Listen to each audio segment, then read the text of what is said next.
శ్రీ సచ్చిదానంద సద్గురు సాయినాథ్ మహారాజ్ కి జై. సద్గురు దర్శనం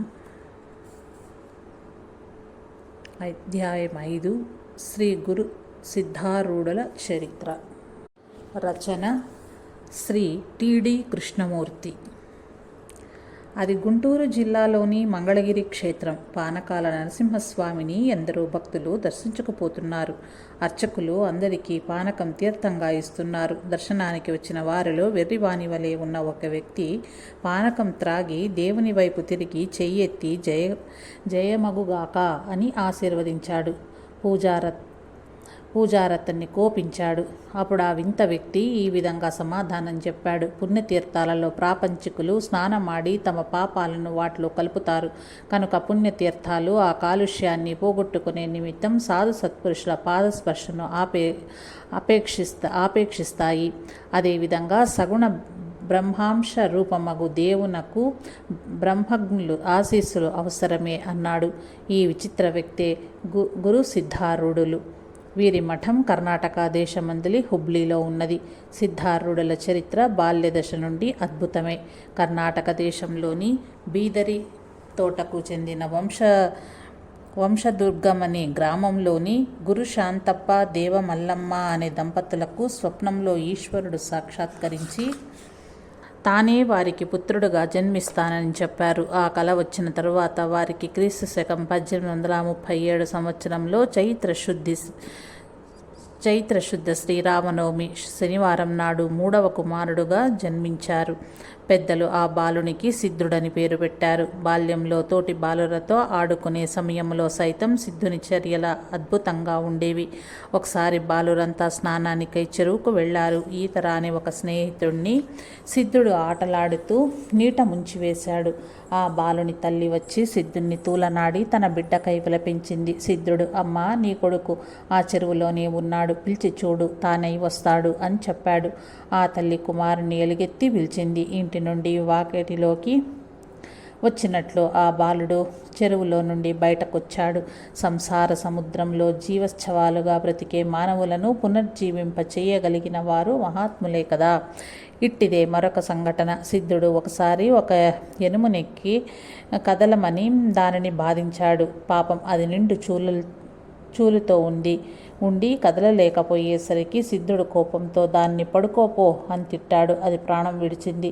ఇది చూచి సిద్ధుని తల్లి మిక్కిలిగా బాధపడి సిద్ధుని మందలించగా అతడు ఆ ఎనుమును తన చేతితో తాకి శివపంచాక్షరి మంత్రం ఉచ్చరించగానే అది లేచి కూర్చుంది. మహాత్ముల ఆజ్ఞను సైతం ధిక్కరించగల మానవునిలోని పశుత్వాన్ని లొంగదీయగలిగిన వారు మహాత్ములే కదా.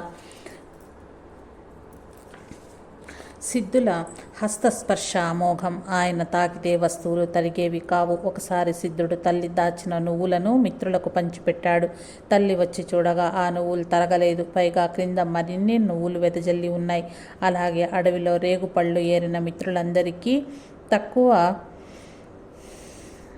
తక్కువ ఏరినది సిద్ధుడే. కానీ వారందరూ ఎన్ని తిన్నా ఆ పండ్ల గుట్ట తరగక అలాగే ఉండింది. అందుకే మిత్రులు ఆయన్నెప్పుడూ విడిచేవారు కాదు. గాలిపై వచ్చాడా అన్నంత వేగంగా నడిచే సిద్ధుల నడక చిన్నప్పటి నుంచి ప్రకటమైన సిద్ధి.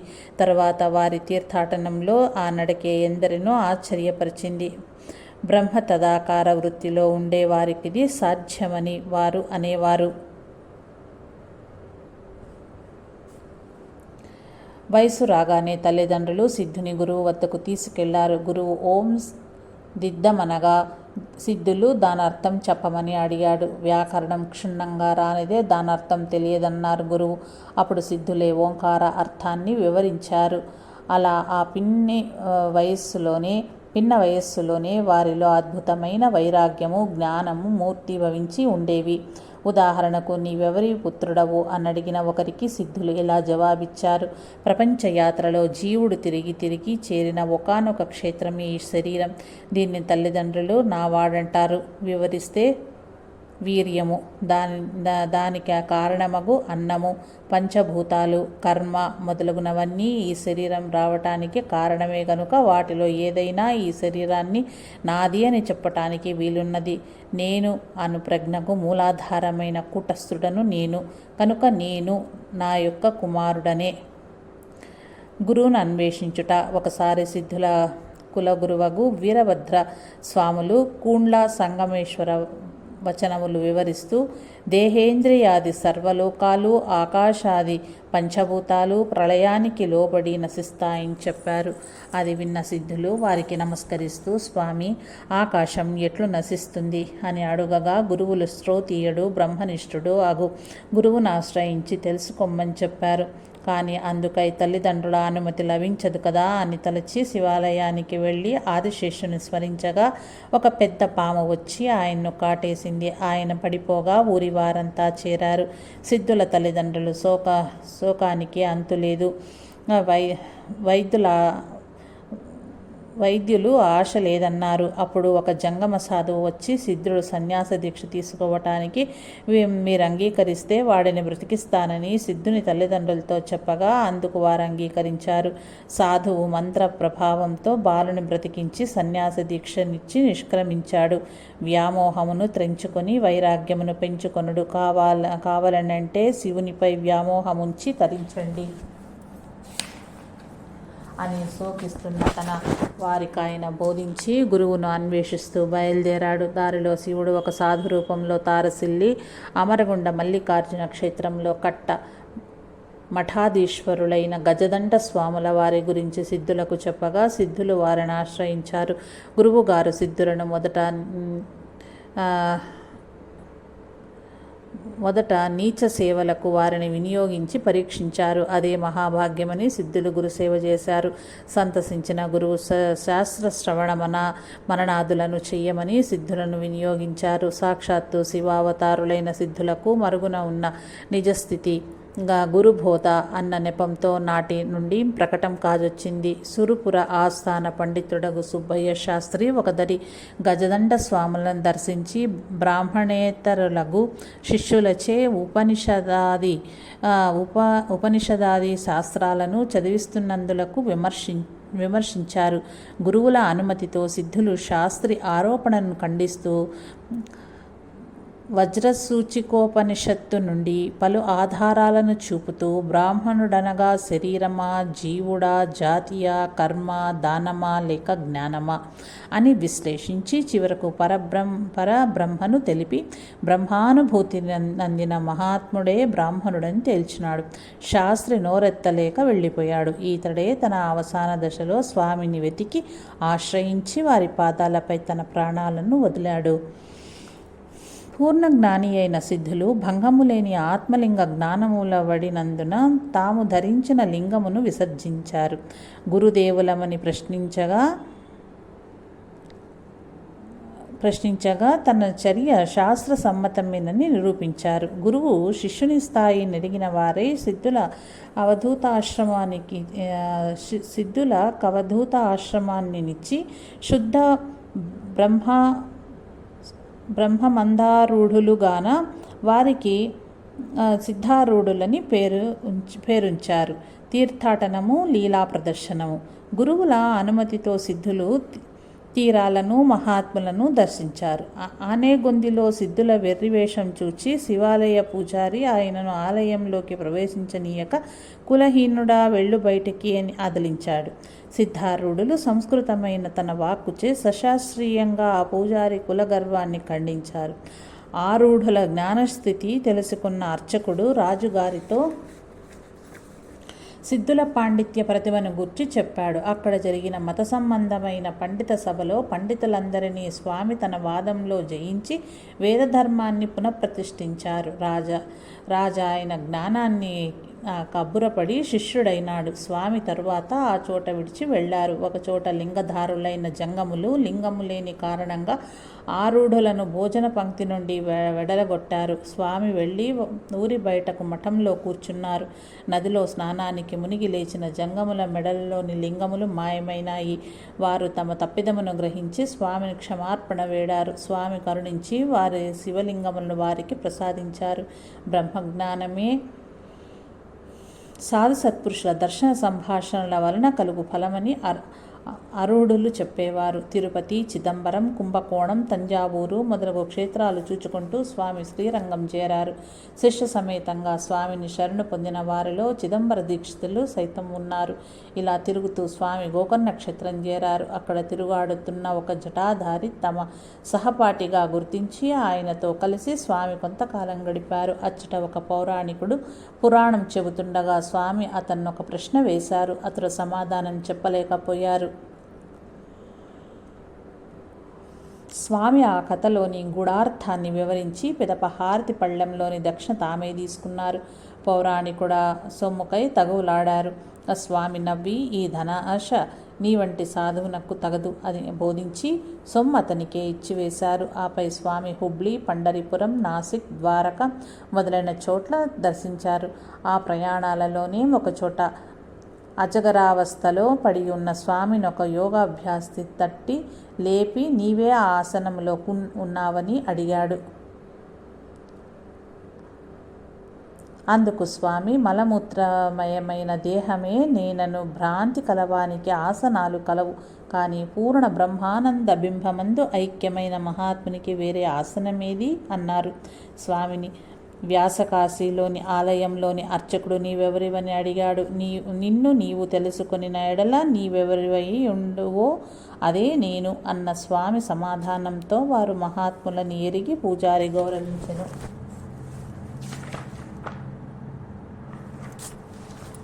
ఆపై స్వామి పంచక్రోకోశ యాత్ర చేసెను. ఒకచోట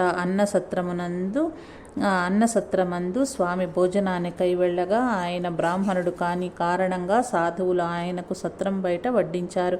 భోజనం చేసి వెళ్తున్న సిద్ధునితో వారు కోపించి, నీ ఎంగిలి విస్తరి ఎవరు తీస్తారు అన్నారు. స్వామి, అవును, మా అబ్బాయే తీయునని నిలబడ్డారు. ఇంతలో తేజశాలి అయిన ఒక సాధువు వచ్చి, నా కుమారుడు అదో రకం, ఏమీ అనవద్దు.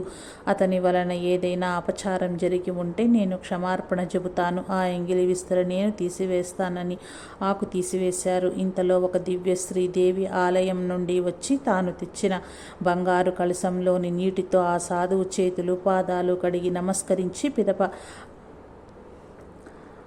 ఆరూఢులను ప్రసన్నంగా చూచి అదృశ్యమైంది. బ్రాహ్మణుడు ఆశ్చర్యం నుండి తేరుకొనేలాగా ఆ సాధువు సైతం మాయమయ్యారు. ఆరూఢులు చల్లగా అందరి కన్నులు గప్పి ఆ చోట విడిచి వెళ్ళారు. బ్రాహ్మణుడు ఆ సాధువు శంకరులేనని తెలుసుకుని తమ అపచారానికి క్షమార్పణ కోరుటకై ఆరూఢులను వెతికారు. మూఢులున్న చోట శివుడెంతసేపు ఉండగలడు? అట్లు వెళ్తున్న స్వామి ఒక ఊరి యందు వర్షం కురుస్తుండగా ఒక ఇంటి పంచె చేరారు. ఆ ఇంటి కాపలాదారు, ఇదేమి సత్రం అనుకుంటివా, పొమ్మని స్వామిని కసిరాడు. స్వామి, ఈ ఇల్లు సత్రమే. మునుపు ఈ యజమాని తాత తండ్రి, ఇప్పుడితడు, ఆ పిదప అతని సంతానం పుట్టి జీవించి దాటిపోతుంటారు. ఈ శరీరం సైతం జీవునకు సత్రం వంటిదే అన్నారు. అది విని యజమానికి స్వామికి దాసోహం అన్నాడు. స్వామి సింహాచలం చేరినప్పుడు ఒక వ్యాపారి 12 సంవత్సరాలుగా ఉన్న శరీర తాపాన్ని భరించలేక ఆత్మహత్యకు సిద్ధమయ్యాడు. స్వామి అతనికి మంత్రం ఉపదేశించి తీర్థం ప్రోక్షించి బాధను తొలగించారు. అతడు స్వామి ఆజ్ఞానుసారం సగం ఆస్తి భార్యకిచ్చి సగం పేదలకు దానమిచ్చి తత్వోపదేశం పొందాడు. విజయనగరంలో స్వామికి భోజనమిడిన సాధువులు మీరే భావంతో భోంచేస్తారని అడిగారు. ఈశ్వరార్పణ బుద్ధితో భోజనం చెయ్యాలని స్వామి చెప్పారు. ఆయన ఆదోనిలో ఒక కుష్ఠరోగిని మంత్రోపదేశంతో పరిశుద్ధుణ్ణి చేశారు. కానీ ఆ మహాత్ములు తపశ్శక్తిని స్వార్థం కోసం వినియోగించక ప్రారబ్ధాన్యలా భగవత్ప్రసాదంగా అనుభవించాలో స్వామి ఆచరించి చూపారు. బీజాపూర్లో ఒకడు ఆయన చేత కసు ఊడిపించాడు. ఒకడు పేడ ఎత్తించాడు. వీధి నాటకంలో దివిటి పట్టించారు. ఒక రాత్రి కావలి వాని ప్రశ్నలకు సమాధానం చెప్పని కారణంగా కొత్వాలు ఆయనను కొరడాలతో కొట్టించాడు. తర్వాత కొందరు సాధువులు స్వామిని ఆశ్రయించటం చూచి కొత్వాలు ఆయన శిష్యుడయ్యాడు. తుంటర్లు స్వామిని కొయ్యకు కట్టి ఊరేగించి వదిలారు. ఆయన కాళ్ళు మొద్దుబారి కదలలేకపోయారు. ఆ ఊరికి క్షామం వస్తుందని చెప్పి సిద్ధారూఢులు ఊరు విడిచి వెళ్లారు. అలానే జరిగింది. ధ్యాన పారవశ్యంలో ఆరుఢులు గోకాని గ్రామంలోని ఒక బావిలో పడి అలానే ఉండిపోయారు. ఆయనను చెదల ఆవరించాయి. చివరకు భక్తులు వెతికి వారిని వెలికి తీశారు. ఒక రాత్రి తాగుబోతూ ఒకడు ఆరుఢులను తాగమని కొట్టాడు. తెల్లవారగానే భక్తులు వచ్చి అతన్ని దండిస్తారని వారొచ్చే లోపలే అతన్ని స్వామి పంపివేశారు. భీమప్ప స్వామిని సంతానం ప్రసాదించమని కోరాడు. స్వామి తామే అతడికి దత్తత వెళ్ళారు. ఇలా నిందలతో పాటు స్వామికి స్తుతులు కూడా సంప్రాప్తించాయి. గొప్ప సాధువులు కూడా వీరు వేదోక్త ధర్మరక్షణార్థం అవతరించిన ఈశ్వరుడని పూజించేవారు. శిష్యుల అర్హతలను అనుసరించి వారికి శైవ సిద్ధాంతం, వేదాంతం, అష్టాంగ యోగం బోధించారు. ఎందరో వీరి కరుణ వలన భూతాల బాధల నుండి విముక్తులయ్యారు. ఆయన పేర అన్నదానాలు చేశారు. శరణప్ప అను భక్తుడు ఘట ప్రభానది వరద వలన స్వామిని దర్శించలేక నిరాహార దీక్ష పూనాడు. ఆరుఢులు అతడికి సాక్షాత్కరించి తెప్పపై నది దాటించారు. ప్రజలు కోకల్లలుగా వారిని దర్శించనారంభించారు. ఆయనను వారి గ్రామాలకు ఆహ్వానించి పూజించారు. మూఢ మతవాదులకు స్వామి వైభవంగా కంటగింపై ఒక ముదిసలి చేత వారికి విషాన్నం పెట్టించారు. ఈ అన్నం చాలా బాగుంది, మిగిలినదెవ్వరికి పెట్టక పూడ్చివేసి వెళ్ళిపోమ్మని స్వామి ఆదేశించారు. 21 రోజులు సమాధిలో ఉండాలని భక్తులతో చెప్పి వారొక గదిలో కూర్చున్నారు. వారి శరీరం వికారంగా తయారైంది. వైద్యులు విరుగుడు లేని విషమే కారణమని తేల్చారు. ఆరుఢులు మందులు వేసుకొనక కర్మశేషం తీరుతుందని సంతోషించారు. విషం పెట్టిన ముదిసలికి పిచ్చెక్కింది. ఆమెను రప్పించి స్వామి కన్నతో ఆమె తలపై తమ పాదం ఉంచి పంచాక్షరి మంత్రాన్ని ఉపదేశించారు. దానిని ఉచ్చరిస్తూనే ఆమె శివైక్యం పొందింది. చెడు చేసిన వారికి సైతం మేలు చేయటమే కదా మహనీయుల లక్షణం. బాలగంగాధర తిలక్ తాము రచించిన గీతా రహస్యం గూర్చి ఆరుఢులతో చర్చించాలని వచ్చాడే గాని పరవశించి మౌనంగా ఉండిపోయాడు. స్వామియే ఆ గ్రంథం గూర్చి చర్చించి ప్రసాదమిచ్చి పంపారు. పిల్లవాడైన భీమప్ప మనమడు స్వామిని ఎంతగానో వేధించేవాడు. అతన్ని ఎందుకు దండించారని భక్తులు అడిగారు. స్వామి అక్కడ ఉన్న వేరొక బాలుని చేత అరటిపండు తినిపించి విభూతి పెట్టి భీమప్ప మనముని పూర్వజన్మ వృత్తాంతం చెప్పమన్నారు. నందీశ్వరుని శాపం వలన ఒక యక్షుడు శ్రీశైలం అడవుల్లో పెద్ద పులిగా జన్మించాడని, అప్పుడు ఆరుఢులు దానిని ఎంతగానో వేధించేవారిని చివరికది ఒక విలుకాని చేతిలో దెబ్బతిని స్వామి పాదాల చెంత మరణించి భీమప్ప మన్మడుగా జన్మించిందని ఆ పిల్లవాడు చెప్పారు. పూర్వజన్మ సంబంధాన్ని అనుసరించి ఆ బాలుడు తమను వేధించిన స్వామి అతన్ని మందలించారని భక్తులు గుర్తించారు. మరొక అరటిపండుతో ఆ బాలుని జన్మాంతర జ్ఞానం అంతరించింది. చివరికి స్వామి హుబ్లీలో స్థిరపడి భక్తులను అనుగ్రహిస్తూ శాస్త్ర శ్రవణంతో సత్సంగ సంకీర్తనలతో వారిని తరింపజేశారు. ఒకసారి వీరి భక్తులు ఒకరు షిరిడీలో శ్రీ సాయిని దర్శించారు. సాయి అతన్ని చూస్తూనే నీ ఒక గొప్ప మహాత్ముని దర్బారుకు చెందినవాడవన్నారు. నేటికి హుబ్లీలో సజీవమైన సమాధి రూపంలో ఆరుఢులు భక్తులను అనుగ్రహిస్తూనే ఉన్నారు. భక్తి శ్రవణము. క్రీస్తు శకం 19వ శతాబ్దంలో శ్రీ ప్రకాశానంద, శ్రీ నిత్యానందులనే ఇద్దరు గొప్ప మహాత్ములు గుజరాత్లో అప్పుడప్పుడు సమావేశమవుతుండేవారు. భక్తులు వారిని ఎన్నో ప్రశ్నలు అడిగేవారు. వారు వందలాది శాస్త్ర గ్రంథాల నుంచి ప్రమాణాలను ఉదహరిస్తూ ఎంతో విపులంగా సమాధానాలు చెప్పేవారు. వీటితో నిండిన వార్తాలాపం అనే గ్రంథం నుండి ఒక సన్నివేశము.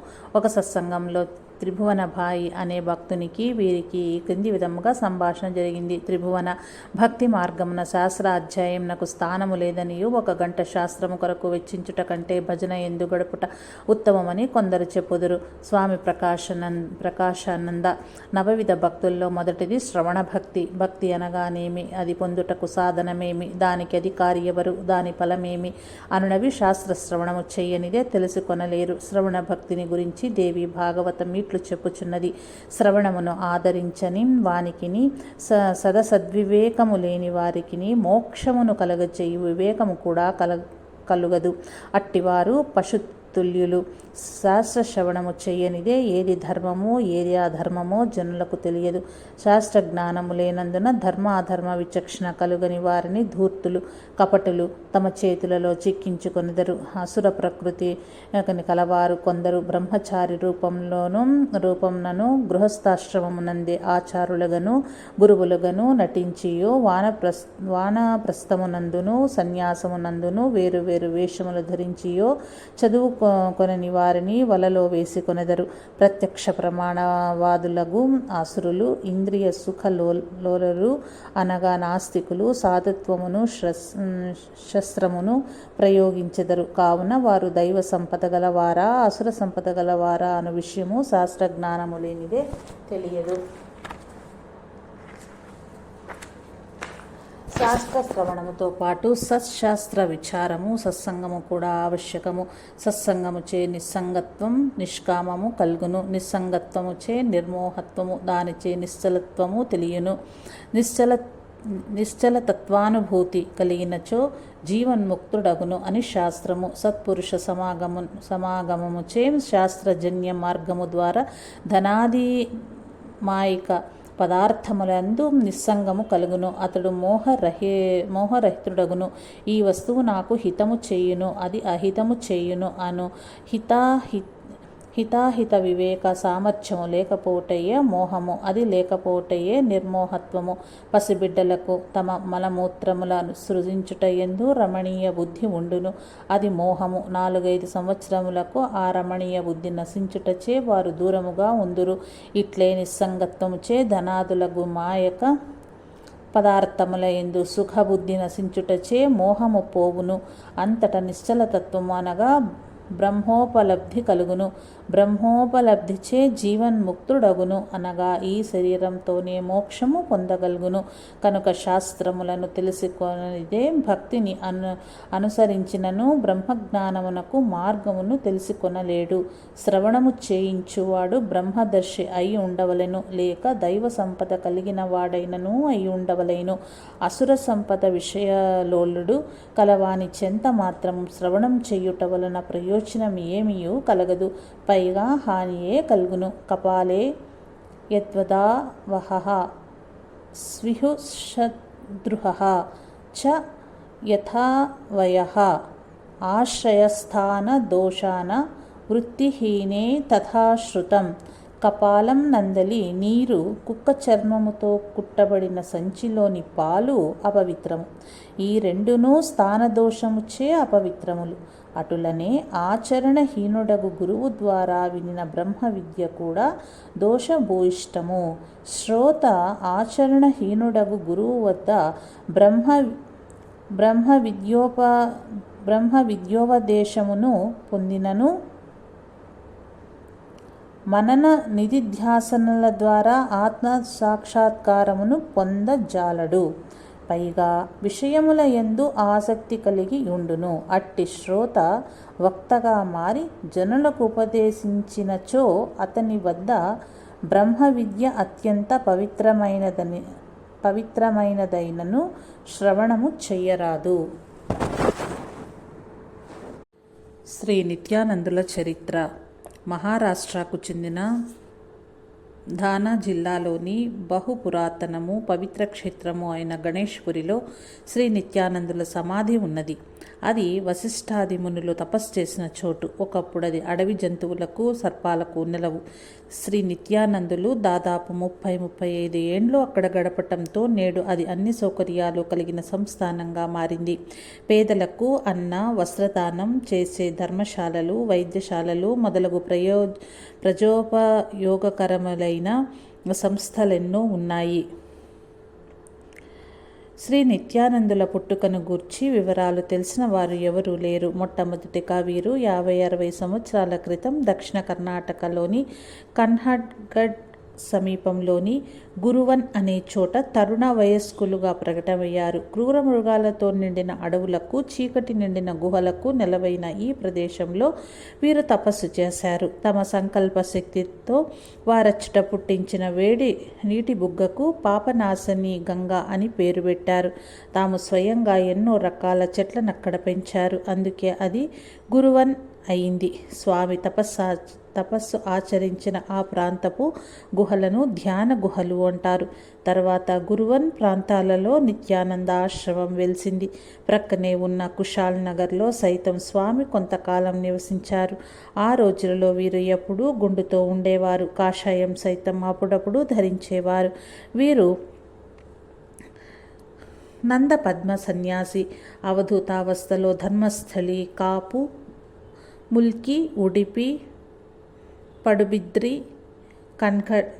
కన్హడ్గఢ్, కాసర్గోడ్, బంట్వాల్, గోకర్ణం మొదలైన ప్రాంతాలన్నీ సంచరిస్తూ ఎందరినో రోగాల నుంచి, బాధల నుంచి రక్షించారు. సామాన్యంగా వారు ఎప్పుడూ కాలినడకనే సంచరించేవారు. వారి వేగం విద్యుద్వేగం. ఎప్పుడూ ఒంటరిగా గడిపేవారు. ఏ చోట స్థిరంగా ఉండక బాలుని వలె సంచరించేవారు. ఎవరిని ఏది అడిగేవారు కాదు. ఎవరైనా తమంత తాము భిక్ష పెడితే తినేవారు. అష్టసిద్ధులు వీరికి ఊడిగం చేసేవి. దాంతో జనం తమ వెంట పడసాగడంతో వీరు ఎవరికి అందక చిత్తం వచ్చినట్లు తిరిగేవారు. చెట్లపైకి ఎక్కేవారు. రోగంతో బాధపడుతూ తనను చేరిన వారికి వీరు తమ చేతికి అందిన ఆకు ఔషధంగా ఇచ్చేవారు. అంతే, రోగం తగ్గిపోయేది. ఎందరినో స్వామి భూత బాధల నుండి విముక్తులను చేశారు. మొదట నిత్యానంద ఆశ్రమం నిర్మించే సమయంలో జరిగిన ఒక విచిత్ర సంఘటన వీరి అద్భుత శక్తికి ఒక ఉదాహరణ. ఆశ్రమ నిర్మాణానికి వీరికి సొమ్ము ఎక్కడిదో తెలుసుకోవడానికై పోలీసులు వచ్చారు. స్వామి వాళ్ళని దట్టమైన అడవుల్లోకి తీసుకువెళ్ళి అక్కడున్న సరస్సుల్లో దుమికి అందుండి రెపరెపలాడే కరెన్సీ నోట్ల కట్టను తీసి పోలీసులపై విసిరారు. వారి అద్భుత శక్తిని కళ్ళారా చూచి అవాక్కైన పోలీసులు వినయంతో అక్కడి నుంచి వెళ్ళిపోయారు. స్వామి అవధూత స్థితిలో మంగళూరులో తిరుగుతుండగా ఒక అధికారి వారిని సోమరిగా ఎంచి ఖైదులో పెట్టించారు. కానీ తిరిగి వారు దారిలో తమకు కనిపించడంతో ఆశ్చర్యపడి ఖైదుకు వెళ్ళి చూచాడా అధికారి ఆ స్వామి అక్కడ ఉన్నారు. దాంతో ఆయన స్వామిని విడుదల చేయించాడు. ఒక్కోసారి స్వామి రైలు ఎక్కేవారు. రైల్వే అధికారులు ఆయన్ను కోపించి బలవంతంగా క్రిందకు దించేసేవారు.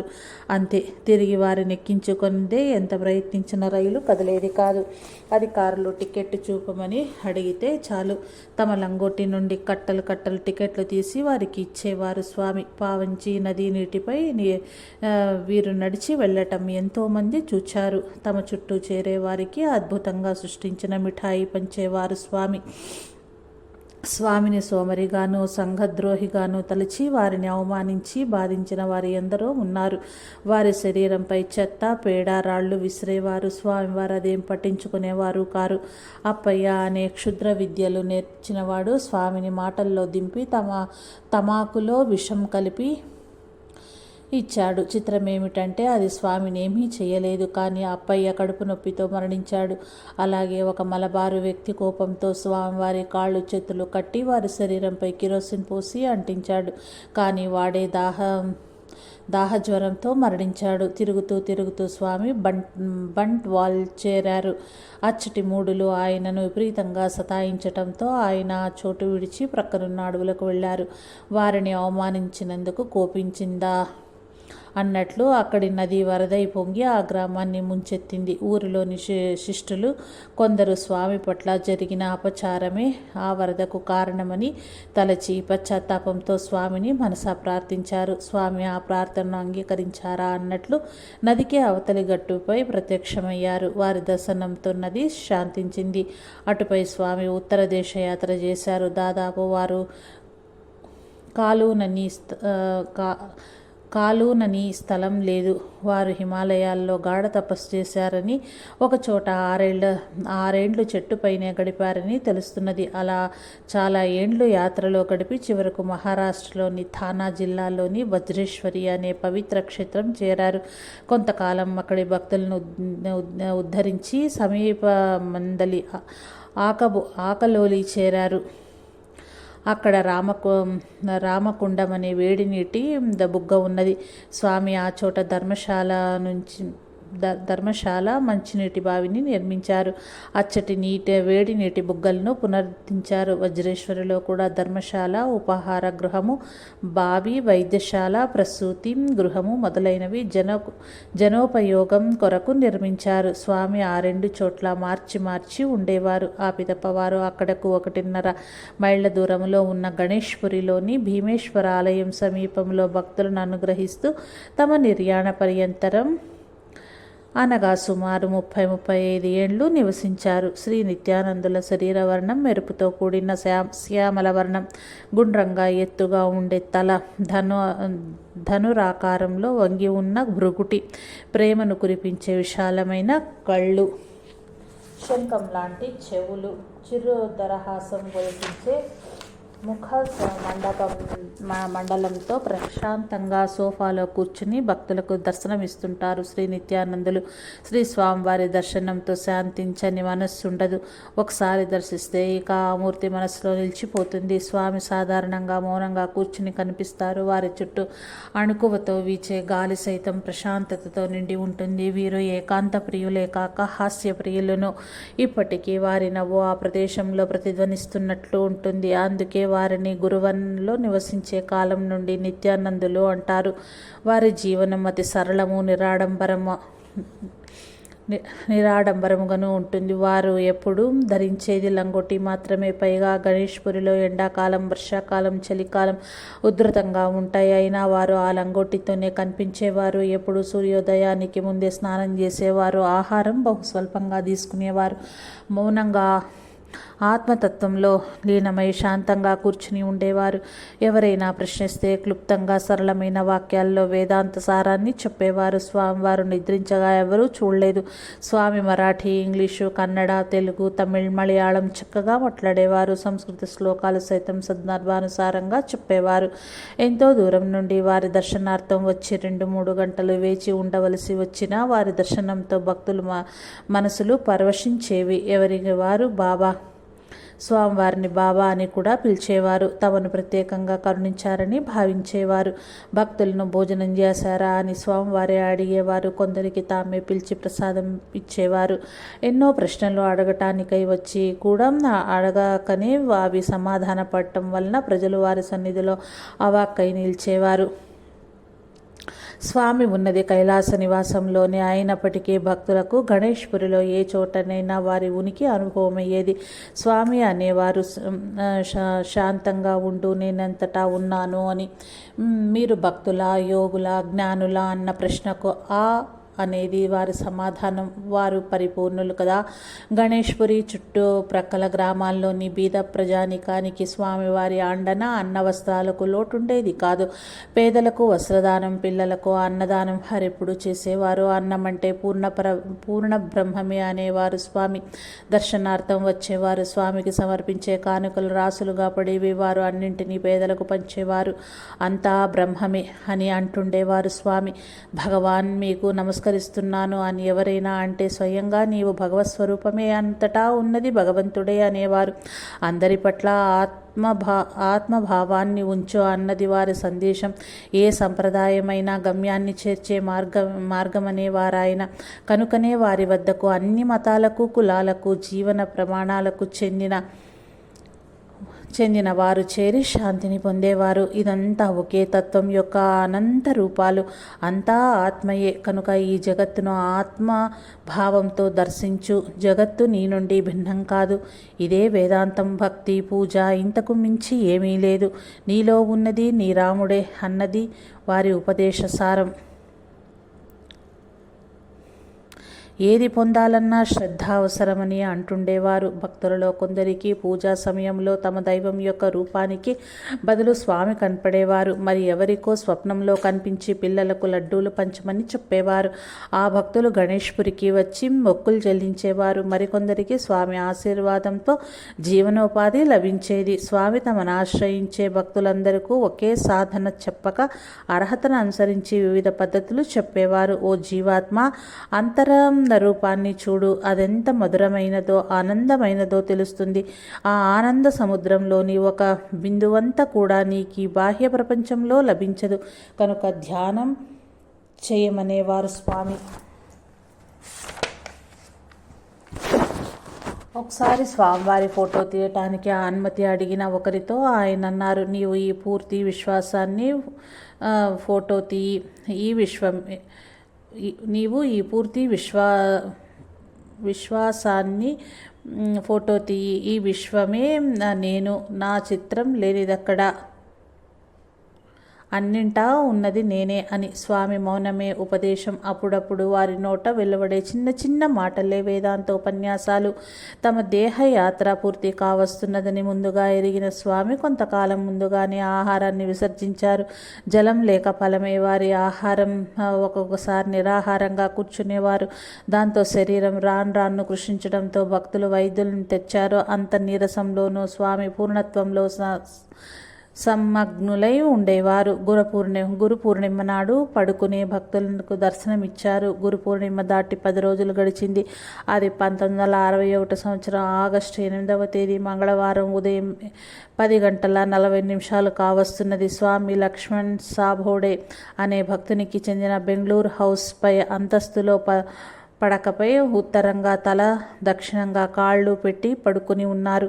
ఒక్కసారి కన్నులు తెరిచి తమ కరుణారస దృష్టి చివరిసారిగా చుట్టూ చేరిన భక్తులపై కురిపించి అంతిమ శ్వాస విడిచారు. తండోపతండలుగా స్వామివారి అంతిమ దర్శనానికి తరలి వస్తున్న భక్తుల కోసం వారి దేహాన్ని 48 గంటల పాటు సోఫాలో కూర్చోబెట్టారు. అంతసేపు వారి ముఖంలో ప్రసన్నత, శరీరంలో జీవకళ ఏమాత్రమూ తగ్గలేదు. ఒక ఆయుర్వేద వైద్యుడు స్వామి బ్రతికే ఉన్నారన్న భ్రమతో నాడీ సైతం చూచాడు. భక్తులంతా వారి పూజ్య దేహాన్ని ఓం నమో భగవతే నిత్యానందాయ అనే జయ జయ ధ్వానాలతో కైలాస మందిరం చుట్టూ ప్రదక్షిణ చేయించి వైకుంఠ మందిరంలో సమాధి చేశారు. ఇప్పటికీ భక్తులు అసంఖ్యాకంగా శ్రీ స్వామివారి సమాధి దర్శనంతో శాంతి ఆనందాలను పొందుతూ తమ కోరికలను తీర్చుకుంటూ వారిని నిత్యం స్మరిస్తుంటారు. మహాత్ముల మహత్తు సమాధి అనంతరం కూడా సజీవమే కదా. జై సాయి మాస్టర్.